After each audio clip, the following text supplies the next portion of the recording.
soo dhawaada walaalaha sharafta leh guys waa boqoradii Mahida fabulous okay That's right. janaalkan waa abandon gareeyay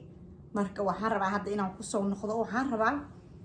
content waxyaale oo dadka wax ay ka heli doonaan oo maskaxdaada ka dhigaya inay fakarto inaan soo geliyaan rabaa marka adinkan waxa igu roonaatiin subscribe-ka ina maxaa la dhahaa video share gareysiin iyo like support ha iyo like so maxaa la farfol ma dhaqdo ma ogtahay caawintiina waa u baahanahay marka waxaan bilaabaynaa caawa maadaama sanad cusub uu soo socdo and you already know boqoradii ila joogto I'm gonna let her introduce herself maxaa la dhahaa kaleeto waxaan isweydiinaynaa su-aalo sanadkan soo dhalan raba beriyo kadib ama isbuucyo kadib maxaa ku tala jirtaa waa maxay taa talada kuu diyaarsan maxaa kuu talaysan ile adduunkan haddaada talaysan waa lagu talin waa inaa mid u galaatid ama tasho ama ha lagu taliyo indeed okay boqoro yes darling boqoro well my name is Fathiya Absiye Waida Absiye Khayriya Brada Virginia welcome it's a pleasure to be doing this with you I am here visiting boqorada runta ah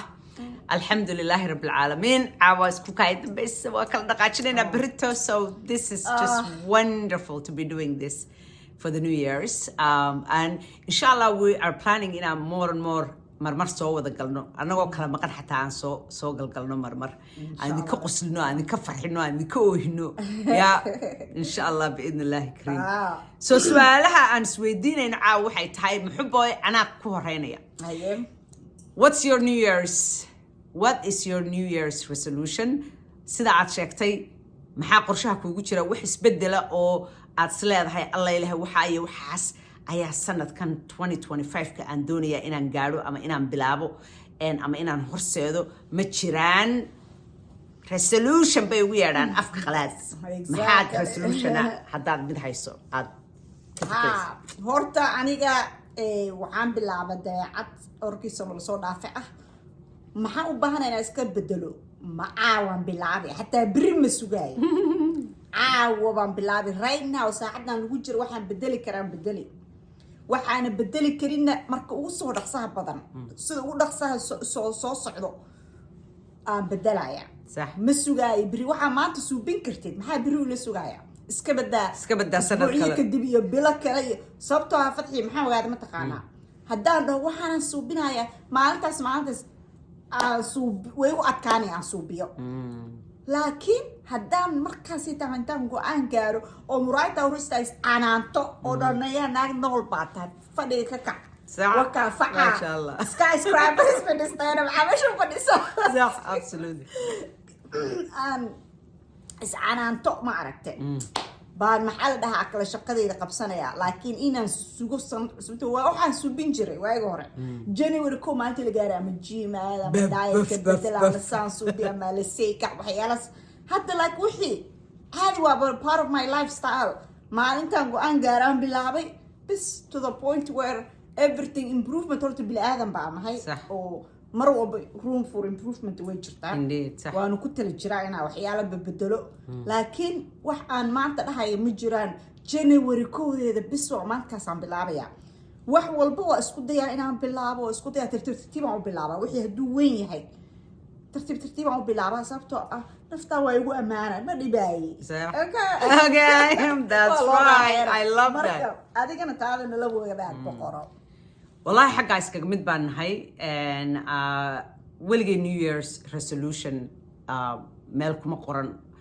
and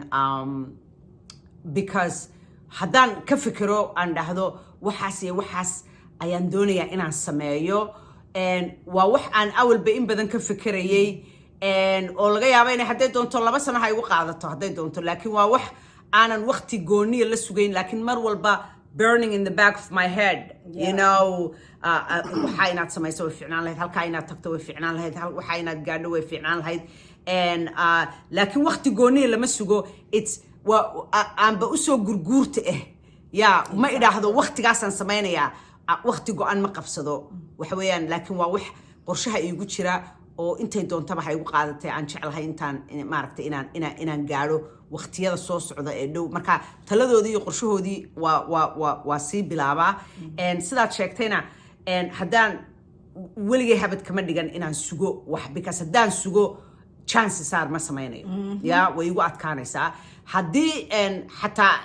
inta badan dadku waxay sameeyaan markay New Year's resolution ay yidhaahdaan baanu samaynaynaa 2 bilood bay baf dentana way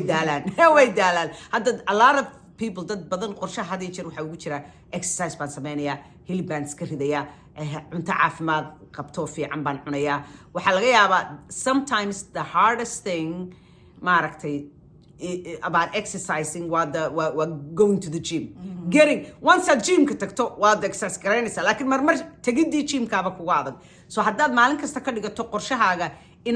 intaad kacdo xataa subaxii stretch samayso hadhow aad soo lugayso hadduu treadmill ku yaalo treadmill aad guriga soo dhigato hadduu ku yaalana aad samayso maalin walba wixii aanad in badan dabada dhulka ku haynaad marba 30 minutes markaad fadhido aad iska kacdo soo yara lugayso meelahan waxaasoo dhami waxay noqonaysaa natural process part of your everyday life marka way kuu fududaynaysaa inaad maaragtay hilib badani aanu ku korin muxuu ahaa mar walba waxaad xusuusanaysaa haddiiba aan dhin kacayoon 30 daqiiqaba mar kacayo why am I doing that caafimaadkaygaan u samaynayaa ma doonaya inaan islaawo deetana mar kasta maankaagana waxaa ku jiraysaa cunto fiican cun mar waad spoil garaynaysaa laakiin waxaad mar walba maankaaga ku jiraya to eat better and to take care of yourself better marka I like incorporating wax ii wanaagsan iyo weli naftaydii exercisekaygi waxyaabaha markay noqoto into my everyday routine iyo life marka wax qorshaha haddeer iigu jira and I honestly don't remember weligay having a New Year's resolution exactly and you know also waxaa soo mention garaysa inaa wax yar suubisay haddaa rabtid wax inaa ka dhigatid sustainable noloshaada kamid ahaato lifestylekaada kamid ahaato qasamaha dadka you know sababtay dadka u kuwait garayaan 2 bilo ugu horeysa dadka 2 bil xataa badanaa ma gaaraan qaara isbuucyo dhaafin waxaa waaye because dhowr habadii rabaa inay bedelaan markaasay hal mar kulli rabaa inay wada bedelaan run ahaantii taas way adag tahay I feel like personally markii haddii wax la dhaho noloshaada uu naftaada khatar ku jirta camal waagii burada aan qabay camal oo hal mar aan joojiyay wax warsho soo maray wax sokor leh wax oo bureysan oo anything process aan joojiyay because markaas ay to ama qalliin ama burada natural way inaa ku baabiisidaa lagu dhahay marka qalliinka waa life threatening situation waa ma rabin inaan soo biyo challenge ma rabin inaan qaadanina ma rabin marka caadi waxaan doortay inaa cuntada cunaay aan bedelo so situation like that markay waa ku khasbanta inaad dooratid naftaada صح laakiin wixii hadduu nothing is pressing you oo kugu qasbanin inaad wax bedeshid markaas inaad ku dhacdo sida awal ku noqotid sida awal ahaan jirto way ku fududaanaysaa marka sida aad ugu bixi kartid waxaa waa tartiib la inaad u bilaawdo haddaa maxaa lahaa aad rabtid inaad alasay kacdid bilaaw maalinba waxaa ku darsan kartaa 10 daqiiqo 30 daqiiqo markaa gaartid xoogaa taas ku sii soco haddana tartiib wax kale ku darso haddaa jiimka inaad sida baayidhaysa haddaadan jiimka xataa firaaqo haynin just hubi leh jirkaaga inuu sometimes dhaqaaq fiican uu helayo jiimka 2 beri 3 beri isbuuci aad xataa 2 beri badinta kale dhaqaaq la waxyaalaha haddaan inaad bedeshid cuntada at least sida baayidhaysa waxaa jeceshahay still cun marmar han iska dharjin wax yar la ka dhadhami qalbiga ku daji laakiin u badnaa inaad cunaysid cuntooyinka danta kugu jirto oo jirkaaga wax u taraya sababtoo ah jirkaaga waa machine ahaan leh u arag so jirkaaga sida gaariga uu ugu baahan yahay oil change-ga engine change motor maxaa la transmission change-ga uu ugu baahan yahay filterka in laga bedelo maxaa la replacement waxyaalo badan lagu soo suubiyo u baahan yahay jirkaagana waa saas camal so always machine jirkaaga la dhaqan wuxuu u baahan yahay tartiib u sii and that's how you do it. Absolutely. I took over too much. Very good. No, that's good. Okay, what's the best thing you have discovered about yourself? Waa maxay waxa ugu wanaagsan ama habdhaqanka ugu wanaagsan ee aad naftaada dhawaan ka baratay? You know waxaa waaye waxaa nafteeda dhawaan ka bartay waxaa waaye aan weligeyna suubin jiraan awalna ma aqoon jirin magacii ma lahayn waxaa waaye inaan jeclahay waqti nafteeda bis inaan la qaato like I love ilama aha cidlo ilama aha because you know xarafka lonely ya alone way kala duwan yihiin yes so maxaa la dhahaa kale I don't feel lonely but I love being alone waan jeclahay keligay waqti inaan isla qaato waago hore waxaan u malayn jiray wax inay ahayd lazy inaan ahay oonan jeclayn maxaa la dhahaa kaleeto effort aan dadka kula connect gara inaan suubiyo laakiin hadda waxaan arkay you know what it's not about qof kale iyo waxaas it's just I love being alone with my maskaxdayda I love being alone with my thoughts I love being alone with myself because waqti keliya markaan la qaatay sida aan noloshayda ku dhisto oo ku plan gareynayo noloshayda direction ka rabin oo qaato waxyaalaha u baahan wax walba wuxuu u baahan yahay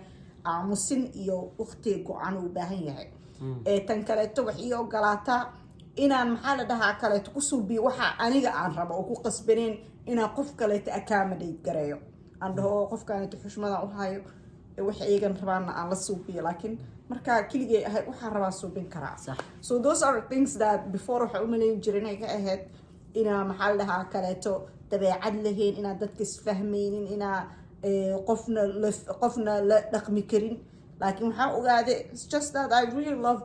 I love my own company aan ka helaa and it has nothing to do with anybody else and it doesn't mean inaan lazy ahay because I love maxaa la dhahaa kaleeto it's okay to be a homebody very nice well Mahuboy it's funny I feel like we're being redundant I too love being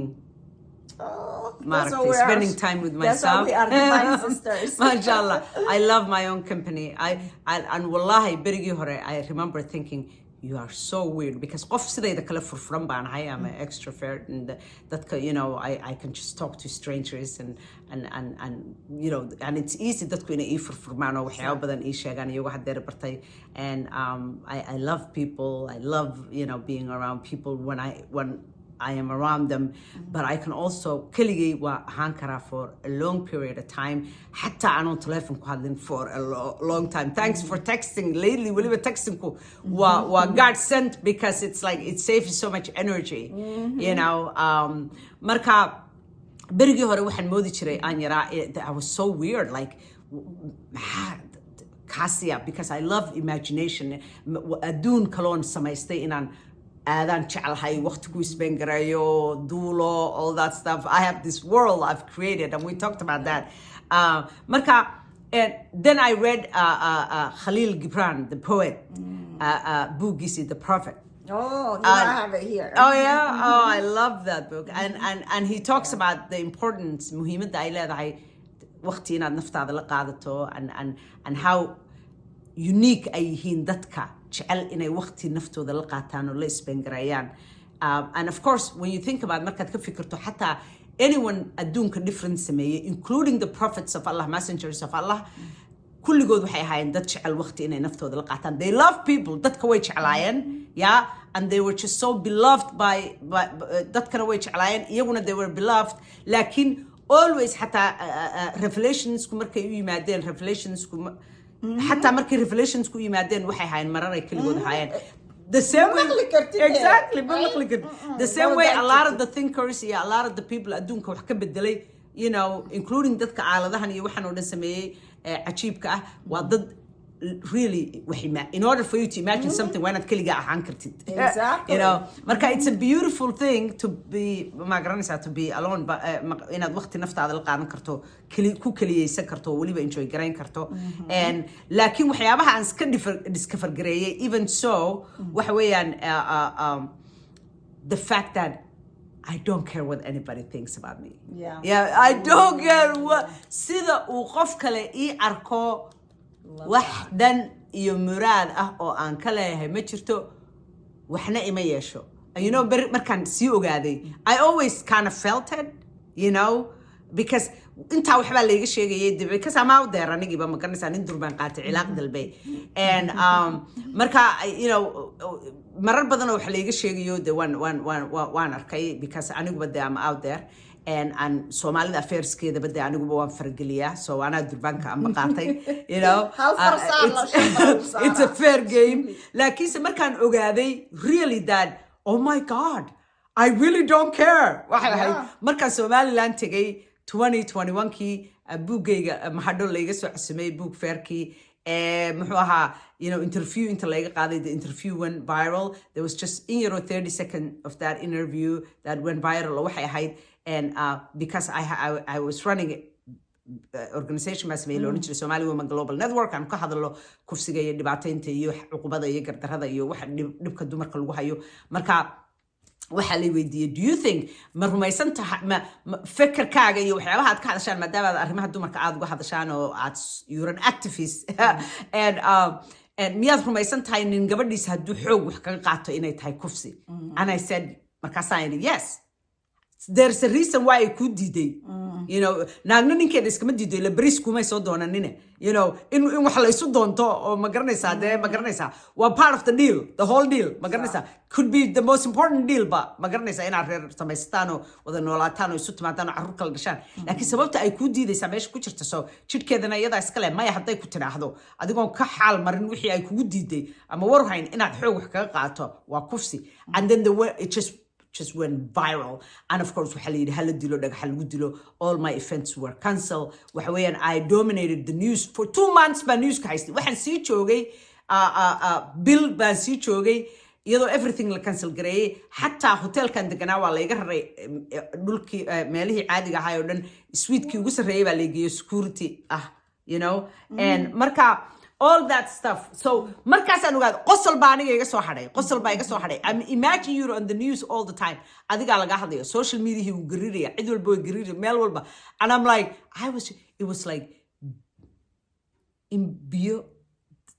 maaragtay aan qaboobayno fardiirana saas dhabarka la igaga shubay and I felt like I was floating and I was sleeping like a baby I did not care no care in the world markaasaan ogaaday wallahi you don't care I honestly felt like before that wax yar ka hor waxaan dareemay si inaan u qaboobahay qaboobahay like I felt like almost I was floating baan dareemay and I think ilaahay baa ii fududeynayay I'm gonna answer this marka I felt like ilaahay inuu ii fududeynayay like the storm it's calm before the storm exactly marka that is what I discovered su-aasha saddexaad waxaa waaye maxaa wax that you are very proud of waxaa markaa maqashid you're like that's me oh this one is tricky I am proud to be gabadh reer hebela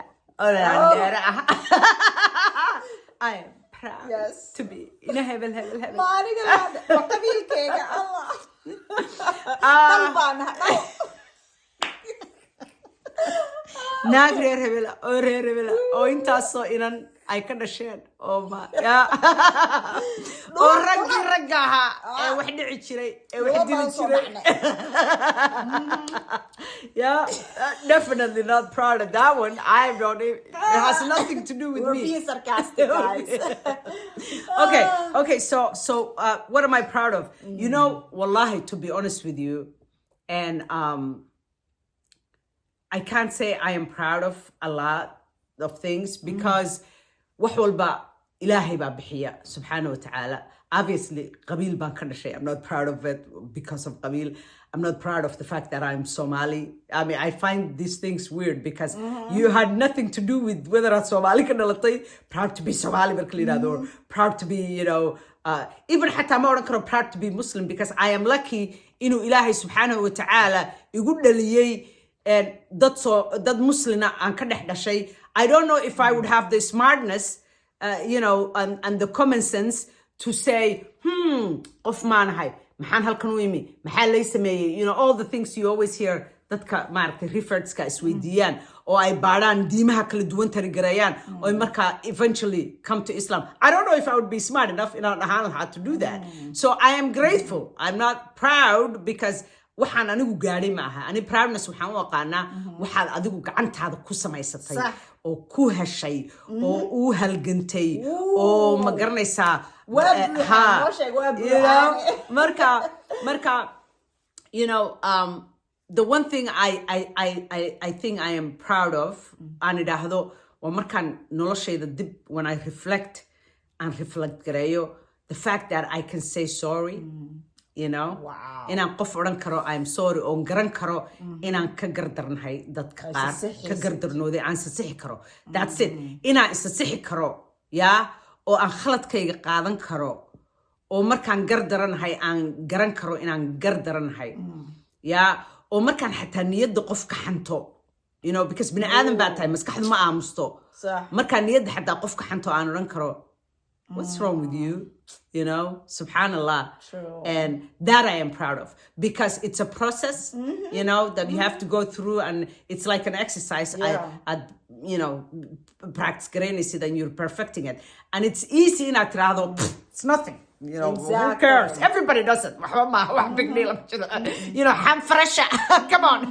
You're not everybody. You're not everybody. marka that is I think one thing I'm proud of but the greatest things about me which are you know caafimaadka ilaahay siiyey the beauty ilaahay siiyey alxamdulillahi rabbil caalamiin because I think I'm beautiful you know waxyaabahaas oo dhan you know the personality the muxuu ahaa xataa soomaalinimada xataa hadday qabiil noqo whatever ay tahay all those things have nothing to do with whatever me it is you Yeah. are, regardless, like, you know. Yeah, all Yeah. those things. Ilahi Adi made the aas- decision. It's not what anigu samaystay, so I can't be proud of. But what I can be proud of is wixii Ilahi siiyey inaan isku dayo inaan hagaajiyo. You know. Exactly. Accept and tweak, honey. That's it. Where's that book? Oh, wait. Accept and tweet. That's her book. Yes. Look at that. So yes, absolutely. This is my copy. Go ahead. What Yes. about you? So what I'm most proud of is really being the person that I am. I feel like I made who I am today. And I should be qofka ahay maanta. And aad ugu faraxsanahay inaan ahay qof wax ka warqabo. I'm aware. Waan ka warqabaa.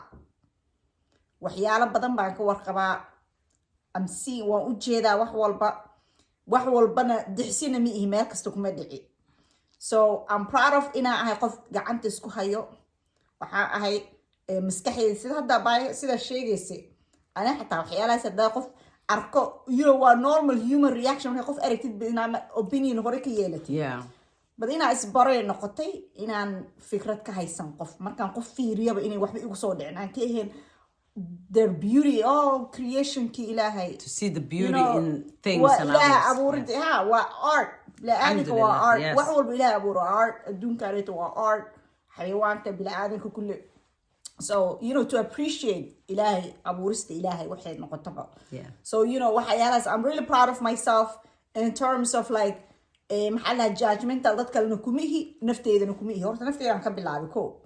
nafteeda waxaan ka bilaabay inaan isku jeclaado waxaan ahay inaan ku faano waxa aniga aan suubistay kuma faani aniga sidaada camal ahay qabiil kuma faani because ani only waxa aan ku faano waxa aniga aan hayo oo gacanteyda ku jiro oo aniga aan doortay waxa la ii doortay waxa la ii siiyey wax oo maxaa la kale aan ku dhex dhashay dhan kuma faani sababtoo ah aniga choice uma yeelan ani ma dooran waa la ii doortay so aniga waxa aan ku faano oo maanta I can say I'm proud of is literally being the person that I molded myself to be qofka iska dhigay baan I'm so proud of that and characteristics ka aan yeeshay oo aniga aan wada suubistay so I'm really proud of that wixii kaleeto any external aniga aan ugu xisaabsanin oo aniga gudahayga ku jirin kuma faani sababtoo dad kale gacantooda ku jirtaa it's none of my business That's right, Han. Marka, I think that's the perfect place to end this video. yeah perfect waa idin jecelnaa walaalaheena ha hilmaamin abaay fadxiyi janaalkeeda aad magaciisa janaalka aad u sheeg Fathiya Absiye. perfect waa kana Channel. intuu ku jiraa and then maxaa halkaas taga abayo connect with abayo anigana subscribe like iyo share igu roonaada Yes. I really Dib aan wanna- soo kicino channelka Muhibba because for a long time long form wax dheer may soo gelin short series here and there markaas oo kale algorithm-ku way ku ilowdaa you know marka aan kor u soo qaadno so xigmadan iyo maskaxdan aan ka faa'iideysanay yeah thank you walaashay waa mahadsantii walaalahayga kheyr ay rajeynayaa maalin wacan oo wanaagsan wacan oo wanaagsan happy new year Yes. well we'll see each other before that but just in case anyway khayr iyo gaar baraare idin rajeynaynaa